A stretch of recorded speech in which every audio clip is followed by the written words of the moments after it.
In this lesson, we're going to cover availability. Now, availability in information security is used to ensure that information, systems, and resources are accessible and operational when needed by authorized users. In simpler terms, availability is all about making sure that services, systems, and data are always available when they're supposed to be.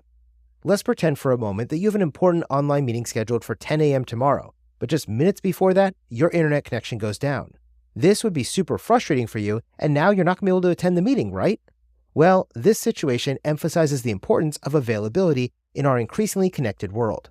Just as you'd want your internet to always be up and running, especially during critical times, in that same vein, businesses need their systems and services to be available around the clock to meet their customer demands and to maintain their brand's reputation. When you're considering which system or service provider to use, you're often going to hear them refer to their availability status by a number of nines that they can provide. For example, 3 nines of availability equates to 99.9% uptime. This means that in a standard calendar year with 365 days, we have 8,760 hours available. So, a system with 99.9% uptime can be down for a maximum of 8.76 hours. If that's too much downtime for you, though, you can actually go and find a provider who has more nines of availability. For example, I used to work for a service provider that had to maintain 5 nines of availability. Now, 5 nines is considered to be the gold standard, and this means we have to achieve a system uptime of 99.999%. Now, if you translate this into minutes or hours, this actually means that our system has to guarantee that we are going to have a downtime of no more than 5.26 minutes in any given calendar year.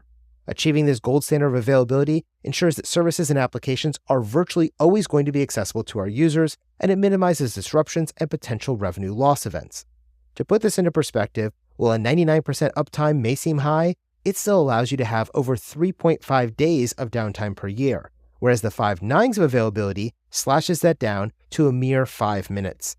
This level of reliability means we're going to have a robust infrastructure, proactive monitoring, redundancy measures, and swift disaster recovery mechanisms in order to achieve 5 nines of availability. Now, as cybersecurity professionals, we do value availability because it helps us to ensure business continuity, to maintain our customer trust, and to uphold our organization's reputation. Now, first, we need to talk about ensuring business continuity. Every minute your system is down, your business might be facing significant losses. For an e-commerce site, this could mean a direct loss in sales. For a hospital, it could mean a life-threatening situation if a critical system isn't operational. For example, in the telecommunications industry, a single hour of downtime can cost them, on average, $2 million. That means that for every minute of downtime, they are losing about $33,000 per minute. Second, we have maintaining customer trust. Now, if customers can't access their accounts, purchase their products, or use services because your system is down, their trust in your company is going to go down. If you suffer from a prolonged unavailability event, this can actually cause your customers to look for alternative solutions and purchase products or services from your competitors, causing you to lose revenue. Third and finally, we have upholding your organization's reputation. Now, if you have repeated downtime events, this is not only going to affect your business operations, but also tarnishes your organization's image in the long run, and this will make it more challenging to regain those customers' confidence in your organizations if they leave you for another provider.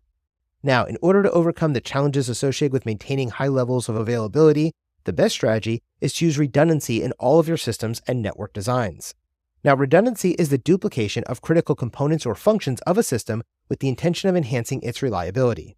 In simple words, it's about having backup options to ensure uninterrupted service. If one of your systems fails, the backup should take over, ensuring constant availability. Think of it as having a spare tire in your car. If one tire gets punctured, you're able to go out and immediately replace it with your spare and continue your journey without a significant delay. For example, I used to live on the island of Puerto Rico, and down there we often face hurricanes and other natural disasters that could affect our business operations.